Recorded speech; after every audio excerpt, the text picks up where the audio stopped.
There's a good chance you're asking yourself, why is this dude not reviewing The Odyssey? It is out now. It is the biggest blockbuster of the summer, or it is anticipated to be that. And the answer is quite simple. I want to see it in the best possible way. I want to see it on the biggest possible screen, get the best experience. I actually bought tickets to see it last night, changed my mind at the last minute, got those refunded, and I'm trying to figure out the best place to see it. The city I live in Central Florida does not have the best possible IMAX experience. There's multiple formats of IMAX you can see. We do not have that, so I'll likely see it at a traditional IMAX, which is still like a huge, amazing big screen experience. So I'm gonna make that happen, and then once I do, I will review The Odyssey. So instead, I've been thinking a lot about what do I review? And we have another big blockbuster coming up at the end of the year, Avengers Doomsday. So what I want to do is revisit the last three, I think, of the most important movies of the Infinity Saga. We're going to talk about the first of the three, which is Captain America: Civil War. Thank you so much for checking out the video. Before we get started, click on the red subscribe button and the notification bell. That way you know whenever I post a new piece of content. Okay, so Captain America: Civil War. I have done a ranking of the MCU films through the Infinity Saga. It is on my channel. I will attach it to the end of this video. You can check that out. I think that Captain America: The Winter Soldier is the best Marvel movie. Even after all this time, half a decade later, I still believe that is the case. I think that movie is fan-freaking-tastic. I love The Winter Soldier. I think it's like a 10 out of 10, and I think it is the best Marvel movie. That is still the case. I was so pleasantly surprised by it. And so now, years later, we got a sequel, right? It introduced us to Spider-Man. We get one of the biggest Marvel characters on the planet now introduced into this movie. Of course, Aunt May introduced as well. And this movie is awesome. I feel like it doesn't really get talked about enough. I think it tends to fall in the shadows of Infinity War and Endgame. But this movie is great in its own light. I think it's interesting that it doesn't have a traditional villain. Yes, Helmet Zero is orchestrating all this conflict between Steve Rogers and Tony Stark, Iron Man and Captain America. He's the one pulling the strings behind the scenes. And he's the villain.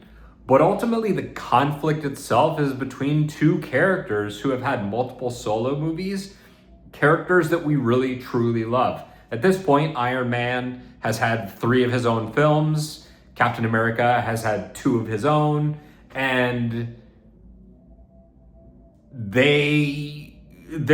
beefing. They're beefing over something that's very, very important to both of them.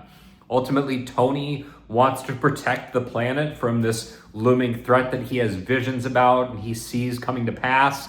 And then Captain America is going to stand on his principles of not signing the Accords, and we're going to do this on our own. This is also a movie that introduced Black Panther, and General Ross is like a huge part of it. And the only character that's not present for any of this is the Hulk. And I just love everything about this movie. I think the relationship between Tony and Steve is fantastic. I think the relationship between Wanda and Vision plays out in some interesting ways. We finally get to see the consequences of the huge, massive damage that's caused directly by the Avengers when they are saving the planet. What does that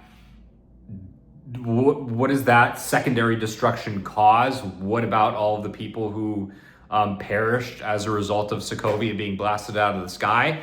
And I love that the movie just dives right into that, getting the conflict between Tony and the Winter Soldier, conflict between the Winter Soldier, Bucky, and Black Panther. There is so much going on in this movie that it feels at times like an Avengers movie, despite being a Captain America film and having Captain America type music and not having the Avengers score.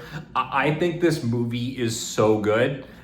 If there's a critique I have of it, I think that the I think that the fight sequence at the airport in Germany looks amazing. It does look, you can tell at this point that they're using CGI backgrounds. But I think this movie is so good. When you find out that, and huge spoilers for this movie, obviously, if you haven't seen it by now, I don't know what else to tell you. But the reveal that that Bucky killed Tony's parents is awesome. Tony's reaction to that, yes, it has created some incredible memes, but it's this really like heartfelt and sad and tragic separation between these two characters, and ultimately Zemo achieves the goal that he sets out to accomplish in the beginning of the movie. Yes, ultimately they patch things up years and years later after the snap, but it truly does divide these two strong men who care for each other and want to do the best they can to save the world. It separates them in a way that takes a lot to recover from. The fight sequences are awesome. Black Widow's great. Hawkeye's great. Scarlet Witch is great. Everyone is great in this. We get Rhodey. He gets critically injured. He can't walk by himself anymore. He gets paralyzed. It's amazing. This movie is really like dark, and the stakes here are through the roof, considering this is just a conflict mostly between two men. And the movie works and fires on all cylinders. And Robert Downey Jr. really carries it. And I think that the ending of this movie, I think the fight between Cap and Iron Man is fantastic. It plays to both of their strengths.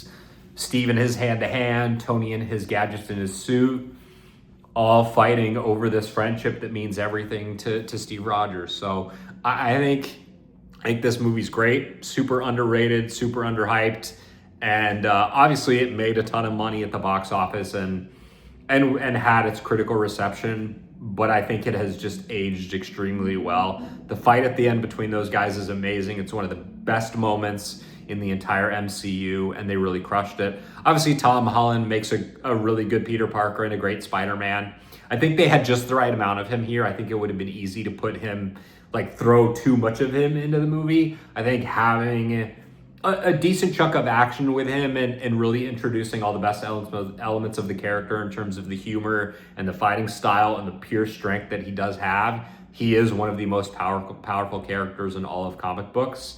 And introducing just enough of that to give us a taste, but not too much to make it overbearing, is really well done. So I love this movie. I think Civil War is great. Thank you so much for watching my review. Let me know what you think in the comments. I'm excited to talk about Infinity War and Endgame leading up to Doomsday. I will review both of those by the time Doomsday comes out in Q4 in December. Thank you so much. Let me know what you think, and I will see you next Saturday at 12 p.m. Eastern.